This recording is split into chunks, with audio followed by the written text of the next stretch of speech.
प्रभु का धन्यवाद हो। आज के दिन समय संगति के लिए हम परमेश्वर को धन्यवाद देते हैं। परमेश्वर ने हमारे जीवन में आज का दिन समय को दिया, उसकी नाम की महिमा हो। प्रियो, आज हम परमेश्वर के वचन से पढ़ने जा रहे हैं न्यायों की पुस्तक, उसका 4 अध्याय, उसका 17 पद। यहाँ इस प्रकार से लिखा है कि परंतु सीसरा पाँव पाँव हेबेर केनी की स्त्री याएल के डेरे को भाग गया, क्योंकि हासोर के राजा याबीन और हेबेर केनी में मेल था। देखिए, उस समय में जो ये कनानी राजा था वो इस्राएलियों के ऊपर में प्रभुता करता था, और उनका एक प्रमुख जो सैनिक था जिसका नाम सीसरा था, जिसके अधीन में 900 रथ थे। और वो 900 जो रथ थे, जो सेनापति सीसरा उसके अधीनता में था, वो या इनके बीच में युद्ध हो गया और इस्राएलियों से ये सीसरा हार करके जो हेबेर केनी की स्त्री याएल के डेरे को भागा। धीरे धीरे करके भागा, क्योंकि ये सीसरा जो है वो हार रहा था। प्रियों, जब शत्रु हारने लगता है तो वो अपने लोगों से, जिनसे उसका मेल होता है, प्रयास करता है उनके पास वो भाग जाए। तो ये याएल जो स्त्री थी उसके पास भाग गया, उसके डेरे के पास। और याएल जो है उसको देख करके डेरे के पास भेंट की और उसको अपने डेरे में बुलाया और उसने पानी मांगा। तो याएल ने क्या किया, उसको दूध पिलाया।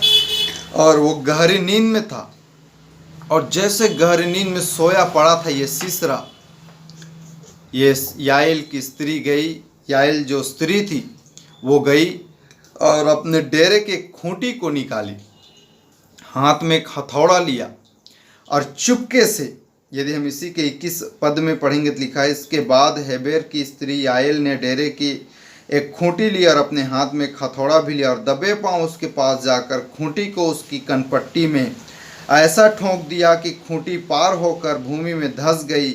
वह तो थका था, इसलिए गहरी नींद में सो रहा था, अतः वह मर गया। इस्राएलियों का सताने वाला एक स्त्री के हाथों मारा गया। और मारा कैसे गया? बुद्धिमानी की वजह से। जो सीसरा हमेशा सताता था, उसको उसने खूंटी लिया, हथौड़ा लिया, कनपट्टी पर रखा और एक ही बार में बल से मारा, और वो सीसरा के कनपट्टी पर जो खूंटी था वो आर पार छेद गया और जमीन में धंस गया। याद रखिए प्रियो, आपको और मुझे जो आत्मा में जो शत्रु है उससे जीतना है तो वचन रूपी हथौड़ा और वचन रूपी खूंटी को लेना बहुत जरूरी है। और जब आप लेते हैं तो उस पर आप जय प्राप्त करते हैं।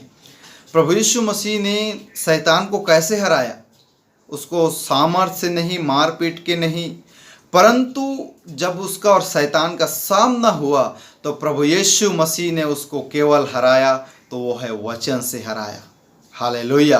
याद रखिए, दुष्ट आत्मा को, आत्मिक सेना को आप वचन से हरा सकते हैं। आप अपने बल, शक्ति, सामर्थ्य से अपने से कुछ नहीं कर सकते। ये केवल पवित्र आत्मा की सामर्थ्य और पवित्र आत्मा जो आपको और मुझे वचन देता है, उससे आप और मैं जय प्राप्त कर सकते हैं। अब तक शत्रु आपको किसी भी रीति से सताया हो, आज से आप परमेश्वर के वचन को लीजिए और उस पर घोषणा कीजिए। परमेश्वर निश्चय तौर पर उसके द्वारा आपको जयवंत करेगा। क्योंकि जैसे याएल ने खूंटी ली, अपने डेरे के खूंटी को निकाली और हथौड़ा को लेकर वैसा मारी कि वो जो सेनापति था उसी घड़ी मर गया और इजरायली जीत गए। जब आप और मैं आत्मिक युद्ध में रहते हैं, परमेश्वर के वचन में लिखा है कि प्रभु के प्रभाव में हम, उसके प्रभाव में हम बलवंत बने, परमेश्वर के वचन को ले लें। क्योंकि जब आप और मैं ऐसा करते हैं तो जो आत्मिक युद्ध होता है उसमें आप और मैं जय प्राप्त करते हैं। प्रियो, कई बार हम कलीसियाई जीवन में, कलीसिया में आत्मिक रीति से, आत्मिक माहौल, आत्मिक शैतान के कामों पर हम क्या करते हैं, हम आत्मिक युद्ध करते रहते हैं। कई बार हम उपवास करते हैं, लेकिन इससे हमें कई बार जय प्राप्त नहीं होता। जय प्राप्त करना है तो परमेश्वर का वचन को लेना पड़ेगा ही। देखिए, इफिसियों 6:10 में लिखा है, इसलिए प्रभु में और उसके शक्ति के प्रभाव में बलवंत बनो। परमेश्वर के जब वचन को और उसके वचन रूपी हथौड़ा को जब आप और मैं लेते हैं तो कहीं भी हो, जब आप ठोंक देते हैं, शत्रु वहाँ हारता है। यीशु मसीह ने शैतान को वचन से हराया। मत्ती 4 अध्याय में याद रखिए, एक प्रभु का अभिषिक्त दास के बहन का एक्सीडेंट हो गया था। तो जब वो कार से जा रहा था तो शैतान एक कान में बैठा था, दुष्ट आत्मा एक कान में, और दूसरे कान में एक और दुष्ट आत्मा था। और जब ये प्रभु का दास प्रार्थना करता, दुष्ट आत्मा चुप हो जाते थे। लेकिन फिर एक दुष्ट आत्मा बोलता, तेरा बहन नहीं बचेगी, खत्म हो जाएगी। दाहिना कान वाला दुष्ट आत्मा बोलता, तेरा बहन नहीं बचेगी, मर जाएगी। और बायां कान वाला दुष्ट आत्मा जो उधर बैठा रहता था वो बोलता था, तेरा बहन नहीं बचेगी, मर जाएगी।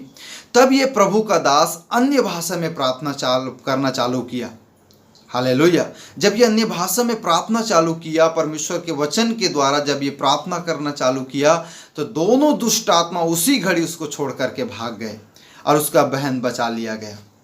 याद रखिए, परमेश्वर का वचन कहता है, जब हम अन्य भाषा का पढ़ते हैं, अन्य भाषा जब बोलते हैं, तो प्रियो याद रखिए, हम स्वयं की उन्नति करते हैं। तो स्वयं की उन्नति को आज कौन रोक रहा है? शैतान रोक रहा है। इसलिए उस पर परमेश्वर के वचन की घोषणा कीजिए। आप आर्थिक रीति से तंगी में हैं, परमेश्वर के वचन को घोषणा कीजिए। प्रभु आपके वचन में लिखा है, आपके द्वारा मैं धनी हूँ, आपने मुझे गुप्त धन दिया है, पापियों का धन को आपने मुझे दिया है। चंगाई चाहिए, प्रभु आपके वचन में लिखा, आपके कोड़े खाने से हम चंगे हो गए हैं। तो जो शैतान आपके ऊपर में हावी होता है, आप परमेश्वर के वचन से उसको हरा सकते हैं। इसलिए प्रभु के वचन का घोषणा कीजिए। जैसे याएल जो स्त्री थी, उसने खूंटी और हथौड़ा से बहुत बड़े सेनापति जिसके अधीन में 900 रथ थे उसको हराया। तो कितना भी बड़ा बलवंत शैतान दुष्ट आत्मा क्यों ना हो, आप परमेश्वर के वचन से हरा सकते हैं। हालेलुया।